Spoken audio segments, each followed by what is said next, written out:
கர்த்தராகிய இயேசு கிறிஸ்து என்ன பண்றாரு? கீழே உட்கார்ந்து எழுதிட்டு இருக்கிறார். ஆண்டவர் சொன்னாரு, உங்களில் எவனிடத்துல பாவம் இல்லையோ அவன் முதல் கல்ல அவன் மேல அடிக்கட்டும். நிமிந்து பாக்குறாரு, ஒருத்தர் கூட இல்லங்க. எவனிடத்துல பாவம் இல்லையோ அவன் மாத்திரம் அங்க நில்லு, மத்தவங்க எல்லாம் போயிடுனாரு. நின்னவர் அவர் மாத்திரம்தான். அவரும் அழகா சொல்றாரு, நானும் உன்னை நான் நியாயம் தீர்ப்பதில்லை. பாவம் இல்லாத ஒரே தெய்வம் ஆண்டவராகிய இயேசு கிறிஸ்து மாத்திரமே. ஆமென். அவர் பாவத்தை வெறுக்கிறவர், ஆனால் பாவியை நேசிக்கிறவர். ஆமென். அன்றைக்கு பாவத்தின் பிடியில இருந்த அந்த பாவத்தோடு உறவுல இருந்த அந்த ஸ்திரீய பிரித்தெடுத்தார் பாவத்திலிருந்து. ஆமென். ஆமென். அவர் சொன்னார், இனி பாவம் செய்யாதே. ஒரு பியூட்டிஃபுல்லான ஒரு விஷயம் அந்த இடத்துல ஒரு பயங்கரமான ரகசியத்தை கர்த்தர் எங்களுக்கு கற்றுக் கொடுத்தார். நீ போ என்று சொன்னது அவளை மன்னித்து அவளை நேசித்த கிருபைக்கு அடையாளம். இனி பாவம் செய்யாதே என்று சொன்னது சத்தியத்துக்காக நீ வாழ் என்ற ஒரு பொறுப்பு அவ கையில கொடுத்தது. ஆமென். ஆமென். ஆமென்.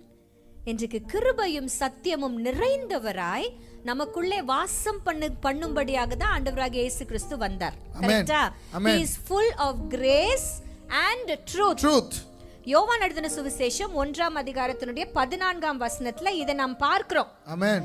அந்த வார்த்தை மாம்சமாகி கிருபையும் சத்தியமும் நிறைந்தவராய் நமக்குள்ளே வாசமாய் இருப்பதே அந்த மகிமை. அவருக்கு 2 சைட்ஸ் உண்டு. ஒன்னு கிருபை, இன்னொன்னு சத்தியம். நல்லா சொல்லுங்க, கிருபை.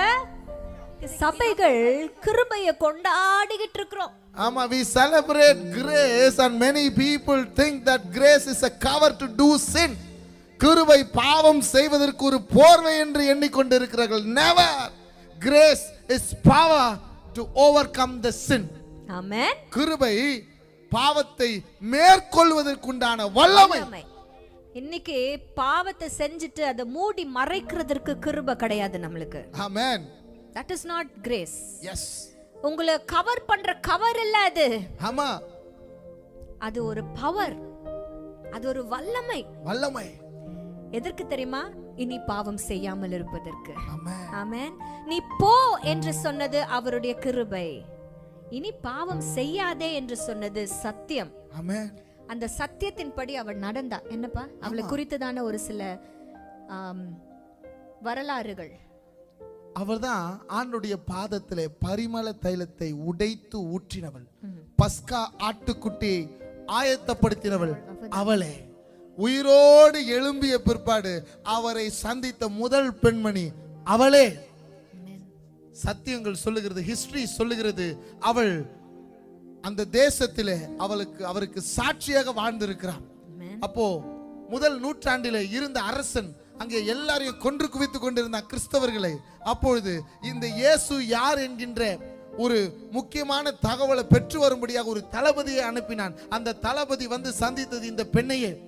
இந்த பெண்ணுடைய சாட்சி அந்த தளபதியுடைய வாழ்க்கையை மாற்றினது. அவர்கள் 2 பேரும் சிறையிலே அடைக்கப்பட்டார்கள். இறுதி வரை கர்த்தருக்காக சாட்சி உள்ளவளாய் அவள் வாழ்ந்து மரித்திருக்கிறாள். ஆமென். இறுதி வரை அவளை குறிச்சுதான் ஆண்டவர் சொல்றாரு, இந்த பரிமள தைலத்தை பத்தி எங்கெல்லாம் பேசப்படுகிறதோ அங்கெல்லாம் இவள் நினைவு கூறப்படுவாள். ஆமென். ஆமென். இன்னைக்கு திசையன் விளையில சமாரியா திருச்சபையில மகதலேனா மரியாளை குறித்து நம்ம பேச போறோம்னு ஆண்டவர் அன்றைக்கு சுவிசேஷத்துல எழுதி வச்சிட்டார். ஆமென். ஆமென். அவருடைய கிருபை அன்றைக்கு அவளை தப்பிவித்தது. அது மாத்திரமல்ல, சத்தியத்தின்படி அவளை நடக்க வைத்தது. எஸ். அன்றைக்கு ஆண்டவராகிய இயேசு கிறிஸ்து அந்த பிள்ளைய பாவத்திலிருந்து பிரித்து எடுத்தார். எஸ். அதற்கு இன்னைக்கும் அதே வல்லமை நம்முடைய எல்லா பாவங்களிலும் இருந்தும் நம்மை மீட்டெடுக்கிற வல்லமை உடையதாக இருக்கிறது. ஆமென். ஜீசஸ் உடைய நாமத்திலே ஒரு வல்லமை உண்டு. இயேசுவின் ரத்தத்திலே ஒரு வல்லமை உண்டு. ஆபேலின் ரத்தம் எப்படி பரிந்து பேசிக் கொண்டு இருக்கிறதோ அதே போல இயேசு கிறிஸ்துவானவருடைய ரத்தம் இப்பொழுதும் நமக்காக, உனக்காக, உன் பாவங்களுக்காக பரிந்து பேசிக் கொண்டிருக்கிறது. He died in vain for you. உன்னுடைய பாவங்களை கழுவுவதற்காகவே என் அப்பன் இயேசு சிலுவையை சுமந்தார். ஐங்காயங்கள் பாவங்களை ஏற்றுக்கொண்டார். அவருடைய முதுகிலே தழும்புகள் ஏற்பட்டது. அந்த காயங்களினாலே தான் நாம் குணமாகிறோம். அந்த சிந்தப்பட்ட கடைசி சொட்டு ரத்தமும் இன்னைக்கும் நம்மை குணமாக்கி கொண்டிருக்கிறது. பழைய ஏற்பாட்டிலே சொல்லுகிறது, ரத்தம் சிந்துதல் இல்லாமல் பாவ மன்னிப்பு இல்லை. நம்முடைய பாவத்தை மன்னிக்கும்படியாக ஒரே பலி, இனி ஒரு பலி கிடையாது. அந்த பலிக்கு நிகரான ஒரு பலி இந்த உலகத்தில் இல்லை. இனி ஆடோ மாடோ கோழியோ புறாவோ பலி செலுத்தப்படுவது இல்லை. அவர் நமக்காக பலியானார். Jesus died for us. பாவத்திலிருந்து நம்மை பிரித்தெடுக்க ஆமென். அதுக்கு தான் வந்தார். ஆமென். இன்றைக்கு நமக்குள்ள இருக்கிற பாவத்திலிருந்தும் அவர் நம்மை பிரித்தெடுப்பார். ஆமென். எத்தனை பேர் விசுவாசிக்கிறீங்க? ஹalleluya. தான் நம்ம ஒவ்வொரு முறையும் மன்னிப்பு கேட்டுட்டு இருக்கிறோம். பாவத்தை பண்ணிட்டு இன்னும் ஒரு முறை ஆண்டவரே, இன்னும் ஒரு முறை ஆண்டவரே, என்னை மன்னியும் தெய்வமே பாடுவோம். இந்த பொய் தானே, ஒரு விஷயம் மன்னிக்கணும், திருப்பி பண்றோம்ல. இன்றைக்கு அப்படி திருப்பி பண்ணுகிற பாவங்களுக்கு ஒரு விடுதலையை கர்த்தர் இந்த நாளில், இந்த 3 நாட்களில் கர்த்தர் நியமித்து வைத்திருக்கிறார். இன்றைக்கு ஒரு முற்றுப்புள்ளி அங்க வைக்க போறோம். ஆமென். Let all your commas become full stops. Because God is a God who separates us from sin. Yes. Amen. இன்றைக்கு பாவத்தில் விழுந்து எழுந்திருக்கிறது போதும். மறைமுகமான பாவங்கள் போதும். யாரும் பார்க்கவில்லை என்று எண்ணுகிறாயோ, அவருக்கு முன்பாக எல்லாம் நிர்வாணமாய் தெரியும். He knows everything. ஓ, யாருக்கும் அறியவில்லை என்று எண்ணிக்கொண்டு இருக்காத. சூரியனையும் சந்திரனையும் உண்மையும் ஒருவரும் மறைத்து வைக்க முடியாது. ஆமென். அவர் பார்வைக்கு மறைவான சிருஷ்டி ஒன்றுமில்லை. ஆனா அவர் உங்களை அசிங்கப்படுத்த மாட்டார். He will never உங்களை காட்டி கொடுக்க மாட்டார். He will never expose. He will give you a chance to change. Amen. இன்றைக்கு கர்த்தர் உங்களுக்கு ஒரு வாய்ப்பை கொடுக்கிறார். Amen. நான் உன்னை பாவத்திலிருந்து பிரித்தெடுப்பதற்காகவே இந்த உலகத்திற்கு வந்திருக்கிறேன். எத்தனை பேர் ஒப்பு கொடுக்க போறீங்க? I am going to pray now. Amen. இன்னைக்கு ஒரு பிரிவினையை கர்த்தர் கொடுக்க போகிறார். நீங்க யாரும் கை தூக்க வேண்டாம். But I want you to surrender. கம்ப்ளீட்டா ஒப்பு கொடுங்க. இன்னைக்கு ஒரு விடுதலை கர்த்தர் கட்டளையிட போகிறார். உன்னுடைய பாவத்திலிருந்து ஒரு விடுதலை. ஆமென். உன் பாவத்திலிருந்து உன்னையும் உன் பாவத்தையும் கர்த்தர் பிரித்தெடுக்க போற. என் வாழ்க்கையில நான் ஒரு குடிகாரனாய் வாழ்ந்தது உண்டு. என்னுடைய வாழ்க்கையில ஒரு கிறிஸ்தவன் அல்லாத ஒரு வாழ்க்கையை நான் வாழ்ந்தது உண்டு. ஆனால் என் வாழ்க்கையில் இருக்கிற எல்லா பாவங்களையும் என் அப்பன் இயேசு என்னை விட்டு பிரித்து எடுத்து விட்டார். தைரியமாய் இன்றைக்கு நின்று சொல்லுகிறேன். ஆமென். இன்னைக்கு அதே தைரியத்தை உங்களுக்கு கொடுக்க விரும்புகிறேன். God is going to separate you from the evil sin. உன்னில் இருக்கிற பாவங்களில் இருந்து உன்னை கர்த்தர் பிரித்தெடுக்க போகிறார். ஆமென். அப்படியே இந்த பாடலை பாடும் பொழுதே அப்படியே ஸ்தோத்திரிக்க போறேன். என்னில் இருக்கிற எல்லாவற்றையும் சுத்திகரிங்கப்பா. நிலைவரமான ஆவியை என்னிலே சிருஷ்டிங்க ஆண்டவரே. நல்ல இருதயத்தை, புது இருதயத்தை எனக்கு கொடுங்க ஆண்டவரேன்னு சொல்ல போறீங்க. தெளிக்கப்படுகிறதான ரத்தம் இந்த மைதானத்தில் அமர்ந்திருக்கிற எல்லார் மேலையும், மேடையில் நிற்கிற எங்க 2 பேர் மேலையும், அப்பா இங்க அமர்ந்திருக்கிற எல்லார் மேலையும் உம்முடைய ரத்தம் தெளிக்கப்படுகிறதுக்காக ஸ்தோத்திரம். அப்பா எங்கள் இருக்கிற எல்லா பாவங்களையும் கர்த்தர் நீக்கி போடுவீராக. சுத்திகரிப்பு உண்டாகட்டும். சபையில ஒரு சுத்திகரிப்பு உண்டாகட்டும். வீடுகளிலே ஒரு சுத்திகரிப்பு உண்டாகட்டும். இந்த மைதானத்தில் அமர்ந்திருக்கிற ஒவ்வொரு தனிநபருக்கும் ஒரு சுத்திகரிப்பு உண்டாவதாக. ஆமென். ஆமென். அப்பா பிரிச்சிடுங்கப்பா, பாவத்துல இருந்து எங்களை பிரிச்சிடுங்கப்பா. ஆண்டவர் கிட்ட கெஞ்சுங்க. அப்பா பாவம் வேண்டாம் ஆண்டவரே. பாவத்திலிருந்து ஒரு பிரிவினை இன்றைக்கு இந்த நிமிஷத்துல எங்களுக்கு வேணும் ஆண்டவரே. ஆமென். We receive it.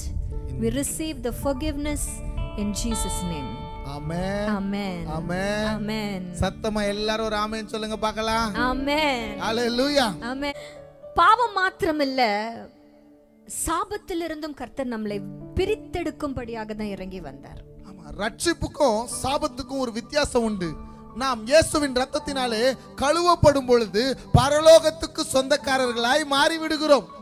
ஆனால் இந்த உலகத்துக்குரிய நன்மையான, ஆசீர்வாதமான, சமாதானமான வாழ்வை அழிப்பதே சாபம். This is curse. Yes. இந்த உலகத்திலே உனக்கு கொடுக்கப்பட்ட குடும்பத்திலே சமாதானமா உன்னால வாழ முடியல. காரணம் சாபம். இன்னைக்கு அநேக ஜனங்கள் இந்த சாபம் நீங்கும்படியாக பரிகாரிகளை தேடிக்கொண்டிருக்கிறார்கள். பரிகாரங்களை செய்து கொண்டிருக்கிறார்கள். இதோ முட்டி போட்டே நடந்து போறாங்க, சாபம் நீங்கும். இதோ மலைகளுக்கு ஓடுகிறார்கள், சாபம் நீங்கும். பரிகாரங்களை செய்கிறார்கள், சாபம் நீங்கும். வசனம் சொல்லுகிறது, நாம் ஆசீர்வதிக்கப்படும்படியா அவர் சாபமாய் மாறி போனார். கலாத்தியரின் புஸ்தகம் நிருபம் 3ஆம் அதிகாரத்தில் இதை நாம் வாசிக்கிறோம்.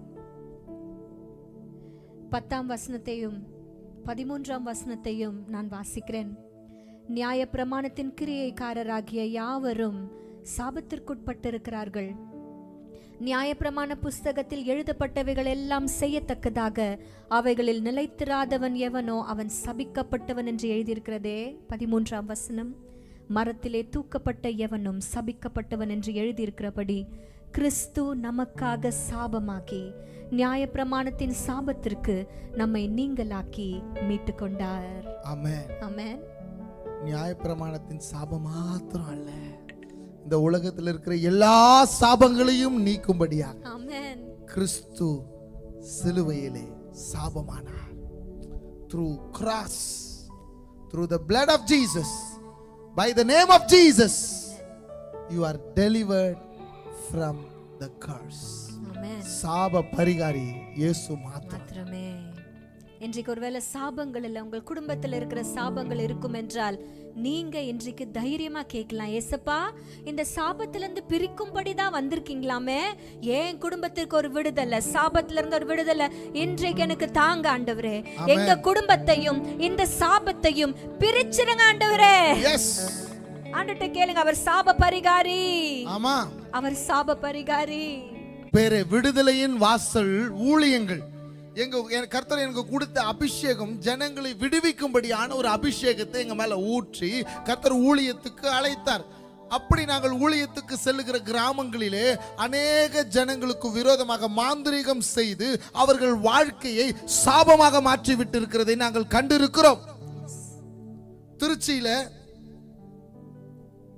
ஏலிம் அசம்பிளி என்கின்ற சர்ச்ல ஒரு தம்பதியினர் வந்தார்கள். 15 ஆண்டுகள் எங்களுக்கு குழந்தை இல்லை, எங்களுக்கு விரோதமாக மாந்திரிகங்கள் செய்து வைத்திருக்கிறதுனால கரு உருவாகிறது, ஆனால் தங்குவதில்லை.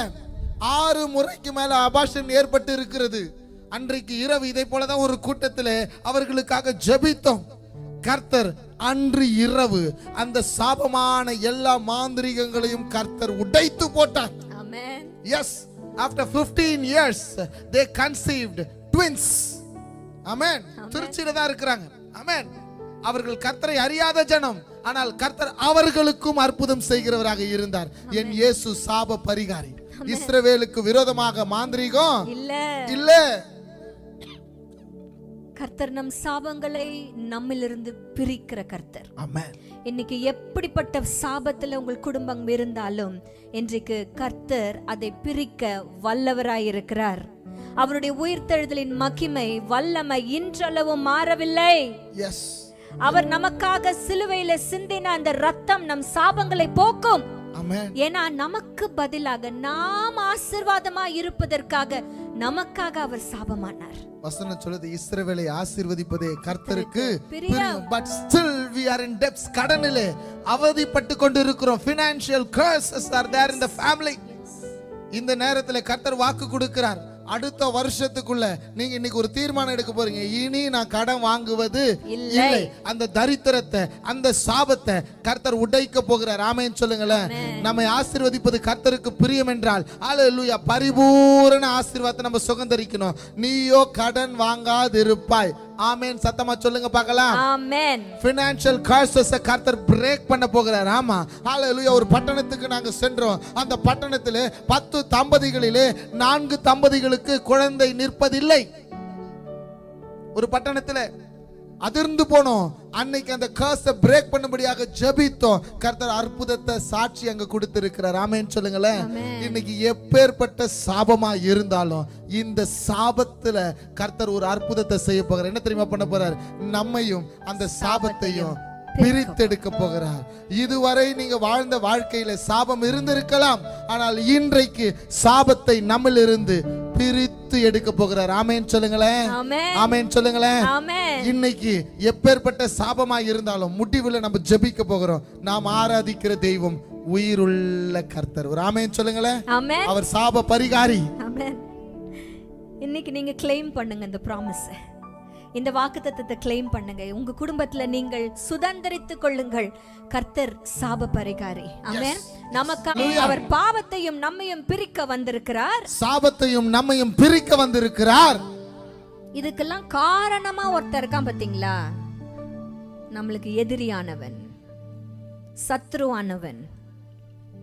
அவனை அப்பப்ப நம்ம கூப்பிட்டுக்குவோம். சிஸ்டர், இந்த சாத்தா இருக்கான் பாருங்க, என்ன ஜெபம் பண்ணவே விட மாட்டான். இது புழுகு. இந்த கதையை நாங்க நம்ப மாட்டோம்.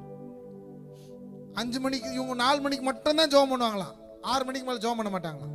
அது எப்படி ஒத்துக்கும்? ஒரு நாள் 4 மணிக்கு முடியலன்னா 5 மணிக்கு ஜெபம் பண்ணு, 5 மணிக்கு முடியலன்னா அக்கா 6 மணிக்கு ஜெபம் பண்ணுங்க. ஆண்டவர் கேட்பார். ஜெபம் பண்ணவே விட மாட்டான் பாஸ்டர். இந்த சாத்தா என் கூடவே இருக்கிறான். அப்ப ஆண்டவர் எங்க போயிட்டாரு? அவர் பக்கத்து வீட்டுல இருக்கிறார் சார்.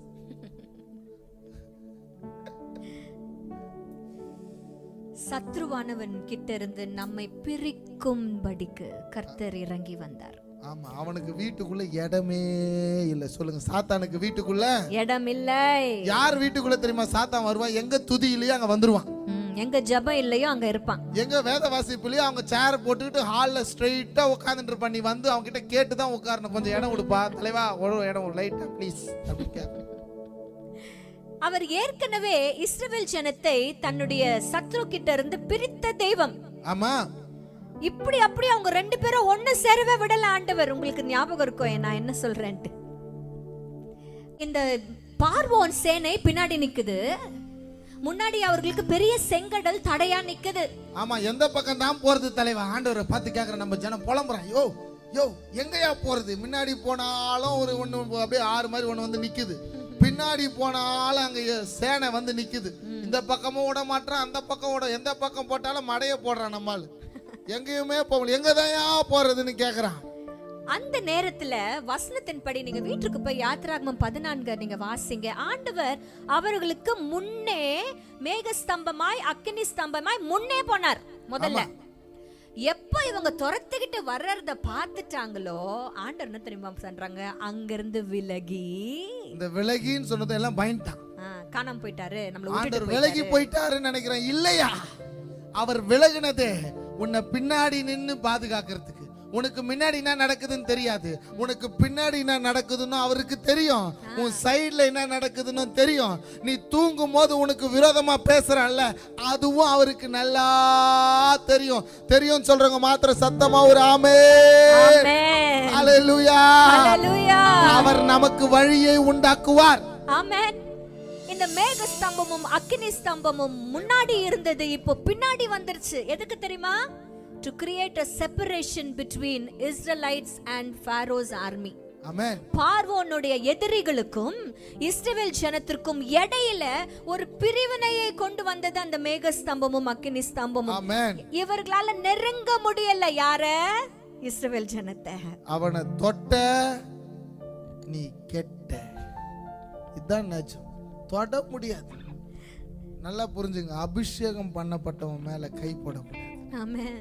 அபிஷேகம் பண்ணப்பட்டவர்களை கை நீட்டக்கூடாது. அவர்களை தொட்டார்கள் என்றால் இங்க பாருங்க, அவன் எல்லாம் தொடணும் தான் வந்தான், எட்டி கூட பார்க்க முடியல, மொத்தமா அழிந்து போனார்கள் கடலுக்குள்ள. கர்த்தர் நம்முடைய சத்துருக்களை நம்மிடத்திலிருந்து பிரிக்கும்படிதான் ஆண்டவராகிய இயேசு கிறிஸ்து இறங்கி வந்தார். ஆமென். ஆமென். அன்றைக்கு நம் சத்துருவுக்கும் இடையே பிரிவினையை உண்டாக்க வந்திருக்கிறார். ஆமென். சத்துருவுக்கும் நமக்கும் எந்தவித கனெக்ஷனும் கிடையாது. சொல்லுங்க, கனெக்ஷன் இல்ல. நல்லா புரிஞ்சுக்குங்க. எல்லா சத்துருவையும் கூட வச்சிருந்தீங்கன்னா பறக்க முடியாது. ராக்கெட் மாதிரி நம்ம வாழ்க்கை. அப்பப்ப சிலதை கழட்டி விடுவார். கழட்டி விடும் போது ஒத்துக்கும், விட்டுரு அவர் கையில விட்டுரு வாழ்க்கை. சிலது நம்ம கூட இருந்தா நம்மளால பறக்க முடியும், சிலதை கழட்டி விட்டாதான் வேகமா பறக்க முடியும். நம்ம வந்து அடம் பிடிக்கவே கூடாது. எகிப்து வேணான்னு ஆண்டவர் கழட்டி விட்டாருன்னா புரிஞ்சுக்கும். இந்த பையன் உனக்கு வேணான்னு அப்பா அம்மா சொல்றாங்கன்னா தங்கச்சி கேட்டுக்கும். ஒத்த காலில் நின்னா இன்னொரு கால அவன் உடச்சிடுவான், ஜாக்கிரதை. தம்பிங்களுக்கும் சேர்த்து சொல்லுங்கப்பா. ஆமா தம்பி, அவ அழகா இருக்கிறான்னு ஏமாந்துறாத. அது அத்தனையும் பவுடர், மூஞ்சி கழுவி பார்க்கல. எங்க வீட்டுல எங்க கல்யாண போட்டோவை நான் மாட்டி வச்சிருக்கிறேன். என்ன அழகா இருந்தா தெரியுமா? இப்போ நீ அழகா தான். அந்த போட்டோல அப்படியே பயங்கரமா இருக்கும். எனக்கு என் பெட்ல நேரம் அந்த போட்டோ மாட்டி வச்சிருப்பேன். எந்த பிரச்சனை வந்தாலும் நான் பயப்படவே மாட்டேன். அந்த போட்டோவை பார்த்து மனசை தேத்திக்கிறேன். இவளையே பார்த்துக்கிறேன். நிறைய பேருக்கு புரியல, அதான் டியூப் லைட்டே இல்லை, தோத்தரும். சத்ருவுக்கு நம்ம வாழ்க்கையில இடம் இல்லை. ஆமென். சத்ருன்னா ரெண்டு கொம்பு வச்சுட்டு வரவன் மாத்திரம் நினைச்சுக்காதீங்க. அப்படிலாம் வரவே மாட்டான். உன் சிநேகிதனா தான் இருப்பான் சத்ரு. Yes, there are a lot of people in our lives. சத்ரு யூஸ் பண்ற people. ஆமா. அவனுடைய அடியாட்கள். உங்க குடும்பத்திற்குள்ள குழப்பத்தை கொண்டு வருகிற சத்ரு யாராவது ஒரு ஆள் மூலமா. இன்றைக்கு குடும்பங்கள் நாங்கள் பேசுகிறதுனால உங்கள் குடும்பத்தின் உறவுகளுக்கு முக்கியத்துவம் கொடுங்க. வெளியாட்கள் யாரையும் ஒரு லெவலுக்கு மேல உங்க குடும்பத்தின் சர்க்கிள்குள்ள விடாதீங்க. முதல் வட்டத்துக்குள்ள நண்பனுக்கு இடம் கிடையாது. நல்லா புரிஞ்சுங்க. ஓ, உன்னை எங்க வேணாலும் ரீப்ளேஸ் பண்ணலாம். நீங்க செய்துட்டு இருக்கிற வேலையை நீ இல்லைன்னா இன்னொருத்தர் செய்யலாம். ஆனா உன் குடும்பத்துல நீதான் தகப்பன், நீதான் மனைவி, நீதான் பிள்ளை. ஆமென். இன்றைக்கு குடும்ப உறவுகளுக்கு மேல மற்ற உறவுகளுக்கு இம்பார்ட்டன்ஸ் ஜாஸ்தியா கொடுக்க ஆரம்பிக்கிறோம். ஆமா. இல்லங்க, உங்க மாமியார் உங்களை கொடுமைப்படுத்தினா கூட அவங்க உங்களுக்கு மாமியார். ஆமா. ஒரு நாளும் நீங்க அவங்கள விட்டு கொடுக்க முடியாது. எஸ். உங்க ஹஸ்பண்ட் உங்களை ரொம்ப கஷ்டப்படுத்துறாரா, இட் இஸ் ஓகே. என்ன இருந்தாலும் அவர் உங்களுடைய ஹஸ்பண்ட். எங்க அம்மா 10 வருஷம் ஜெபம் பண்ணாங்க. எங்க அப்பாவை ஊழியக்காரராய் மாற்றி விட்டார். ஆமென்.